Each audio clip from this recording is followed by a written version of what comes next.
Dear brothers and sisters in the Lord, ప్రభునందు ప్రియమైన సహోదరి సహోదరులారా, today's verse for our meditation is taken from the book of Psalms 37 verse 3. నేటి దినము మన ధ్యానం కొరకు కీర్తనలు 37:3 నుండి తీసుకొనబడింది. Trust in the Lord and verily thou shalt be fed. యెహోవా యందు నమ్మిక ఉంచి సత్యమును అనుసరించుము. Of course in Telugu translation is a little bit different. తెలుగులో అనువాదం చేసినప్పుడు కొంచెం వేరుగా ఉంది. The difference in the translation is because of the various meanings each Hebrew word is having. కొంచెం వేరుగా అనువాదించడానికి గల కారణం ఏమిటంటే, ఒక పదానికి హెబ్రీ భాషలో అనేక అర్థాలు ఉంటాయి. అదొక కారణం. Even in English translations, from translation to translation, some of the times the words will be different. అట్లాగే ఇంగ్లీష్లో కూడా అనువాదం చేస్తున్న ఇంగ్లీష్ నుండి మరలా వేరే ఇంగ్లీష్లోనికి దాన్ని అనువాదించేటప్పుడు కూడా పదాలకి అర్థాలు వేరుగా మారిపోతూ ఉన్నాయి. That's why many times the KJV version, the words will be different in the NIV version. ఆ కారణాన్ని బట్టి ఇంగ్లీష్లో కేజేవి వర్షన్కి ఎన్ఐవి వర్షన్కి కొంచెం వ్యత్యాసం ఉంటుంది. Each Hebrew word is having so many meanings because the Hebrew language is so rich. ఒక్కొక్క Hebrew పదానికి అనేక అర్థాలు ఉంటాయి. ఎందుకనగా ఈ హెబ్రీ భాష అనేది చాలా గొప్పది. So anyhow, let us come to 37:3 of Psalms. సరే, ఏదేమైనా 37వ కీర్తన 3వ వచనానికి మనం వస్తాం. Trust in the Lord and verily thou shalt be fed. యెహోవా యందు నమ్మిక ఉంచి మేలు చేయుము.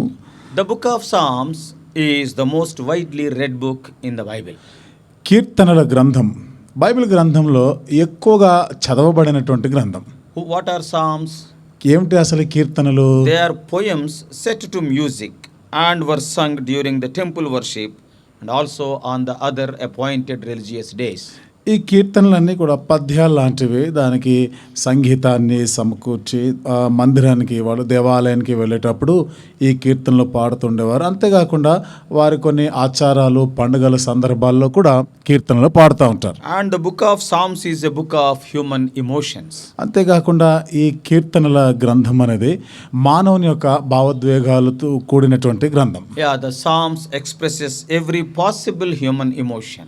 కాబట్టి కీర్తనల గ్రంథము మానవులకు ఉన్నటువంటి భావోద్వేగాలని వ్యక్తపరిచేటువంటిగా ఉన్నాయి. Yeah, if you go through Psalms, మీరు ఈ కీర్తనల్ని ఒకసారి పరిశీలన చేస్తే the emotions of love and joy, చూడండి, ప్రేమతో కూడినటువంటి ప్రేమ, సంతోషం యొక్క భావోద్వేగాలు, and sadness and despair and distress and depression, విచారము, కృంగుదల, నిరాశ, నిస్పృహ, sometimes anger and revenge also, కొన్ని పర్యాయాలు కోపము, పగ, sometimes desperation and humility, కొన్నిసార్లు చూడండి మనకు ఎంతో కించపరిచినటువంటిది, మనల్ని ఎంతో తగ్గించి చూసినట్లుగా ఉంటుంది. sometimes on the emotions of victory. కొన్ని పర్యాయాలు సంతోషంతో కూడిన భావోద్వేగాలు. Like this, the book of Psalms is full of emotions. ఈ విధంగా కీర్తన గ్రంథం అన్నీ కూడా భావోద్వేగాలతో నిండినవి.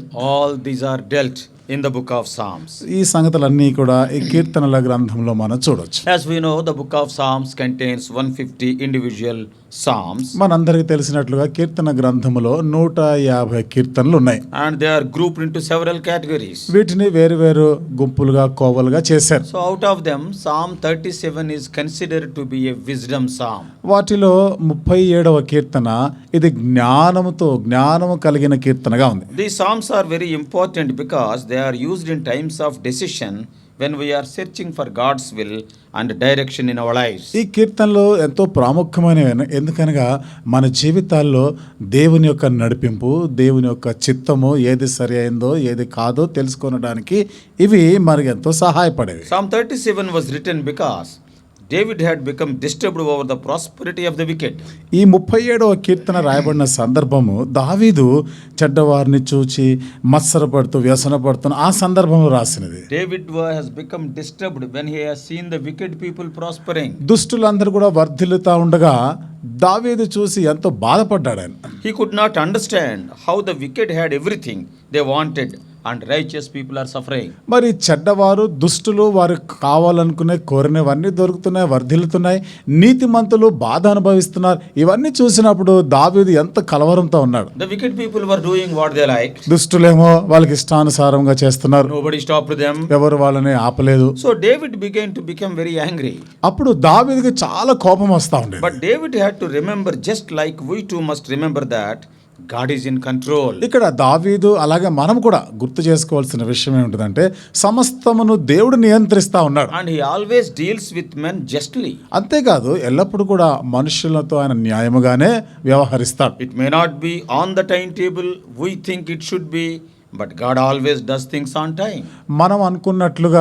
మనం అనుకున్న సమయంలో కాదు, కానీ దేవుడు సమస్తం ఆయన అనుకున్న సమయంలో ఆయన అనుకున్నట్లుగానే జరిగిస్తాడు. So have you noticed how often the word of God calls us to trust in the Lord?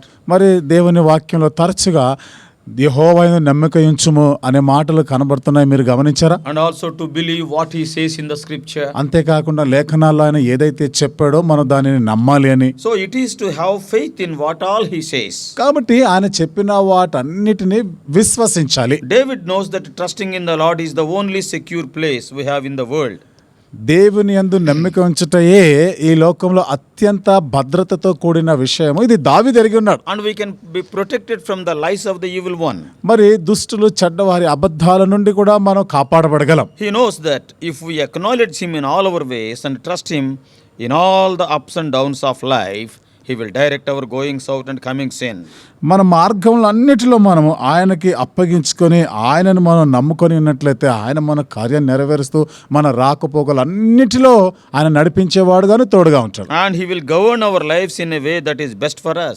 మన జీవితాలకి ఏది శ్రేష్టమైనదో ఆ విధంగా ఆయన మనల్ని నడిపిస్తూ So ఉంటాడు. we are to trust him in the temporal as well as the spiritual. కాబట్టి మనము తాత్కాలికమైన వాటి గురించి అలాగే ఆత్మ సంబంధమైన వాటి యందు కూడా యెహోవాను నమ్ముకోవాలి. We have to trust him for the things of the body as well as our soul. మన శరీర సంబంధమైన విషయాలు, ప్రాణ సంబంధమైన విషయాల కొరకు కూడా మనం ఆయన యందే నమ్మిక ఉంచాలి. And we have to trust him in time, that is today, and also in eternity. అంతేకాకుండా మనం ఇప్పుడు ప్రస్తుత దినాల్లోనూ రాబోయే దినాల నిత్యత్వంకి మనం ఆయనని నమ్మాలి. We have to trust him in all the ages and stages of our life. కాబట్టి మనము అన్ని తరాలలోనూ మనం ఎదుర్కొంటున్న ప్రతి సందర్భంలోనూ మనం ఆయనని నమ్మిక It ఉంచాలని. may be a small thing or a big thing. అది చిన్నది కావచ్చు లేదా పెద్దదైనా కావచ్చు. To trust him in the insignificant menial tasks of the day as well as the grandeur decisions that face in our life. కాబట్టి మన జీవితంలో ఎదుర్కొనే చిన్న చిన్న విషయాలే కావచ్చు లేకపోతే పెద్ద పెద్ద బాధ్యతలైన అన్నిటి యందు కూడా ఆయనను మనం And నమ్ముకోవాలి. we have to trust him in every aspect of his great plan of salvation. అంతేకాకుండా ఆయన గొప్ప రక్షణ ప్రణాళిక యందు కూడా నమ్మిక ఉంచాలి. Because he knows the plans, what he has for us. ఎందుకనగా మన కొరకు ఆయన ఏమి చేయాలనుకుంటున్నాడో ఆయన ఎరిగి ఉన్నాడు ఈ ప్రణాళికలన్నీ The కూడా. desire of the Lord is we must trust him and we must believe his word. దేవుని ఆశ ఏమిటంటే మనం ఆయన యందు నమ్మిక ఉంచాలి, ఆయన మాటను నమ్మాలి. And we should have faith in him even when we don't understand. మనకు అర్థం కాకపోయినా ఆయన యందు విశ్వాసం ఉంచాలి అంటాడు. It is through faith in the Lord and submission to the Spirit that we can feed on his word. దేవుని యందు విశ్వాసం ఉంచి ఆత్మకు అప్పగించుకున్నప్పుడే మనకి పోషణ వాక్యం ద్వారా పోషించబడతాం. Then by faith we can thank the Lord. అప్పుడు విశ్వాసముతో దేవునికి కృతజ్ఞులమై ఉండగలం. Then we can be nourished with the gospel of his great salvation. అప్పుడు ఆయన గొప్ప రక్షణ సువార్త వలన మనము And పోషించబడుతుంటాం. we can rest in his love. అంతేకాకుండా ఆయన ప్రేమ యందు మనము నెమ్మది పొందగలం. And we are to do this in the knowledge that he is with us in all tasks of our lives.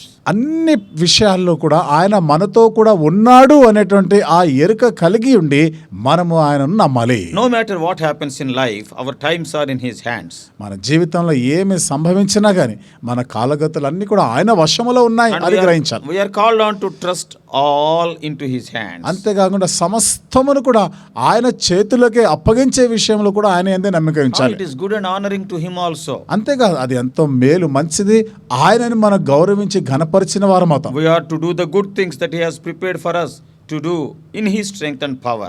ఆయన మన కొరకే నియమించిన వాటిని ఆయన శక్తి అధికారాన్ని బట్టి అది చేయడం మనకు మంచిది. అది Knowing that He is a faithful God and His faithfulness is new every morning. ఆయన నమ్మదగిన వాడని ఎరిగి అనుదినము ఆయన ఒక విశ్వాస్యత నూతనంగా పుట్టుచున్నదని ఎరిగి ఉండి చేయాలి. And He will feed us like a shepherd and guide us through all the valleys of life. కాపరి వలె పోషిస్తూ మన జీవితంలో ఎదుర్కొన్నటువంటి లోయ పరిస్థితులన్నిటిలో తోడుగా ఉండి నడిపిస్తాడు. Great is His faithfulness.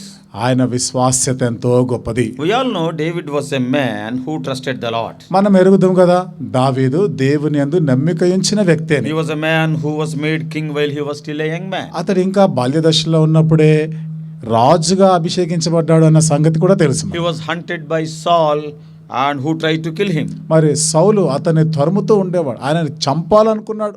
He endured many hardships, but he never lost faith in God. తన జీవితంలో ఎన్నో కష్ట పరిస్థితులను సహించాడు, కానీ ఎన్నడూ కూడా ఆయన దేవుని మీద నమ్మిక ఉంచకుండా లేడు ఆయన. So the verse for our meditation today says, trust in the Lord and do good, so shall thou dwell in the land, and verily thou shalt be fed. కాబట్టి నేటి దినాన మన యొక్క వచనం కొరకైనటువంటి ఈ ధ్యానంలో మనం చూస్తే, యెహోవా యందు నమ్మిక ఉంచి మేలు చేయము, దేశమందు నివసించి సత్యమును అనుసరించుము.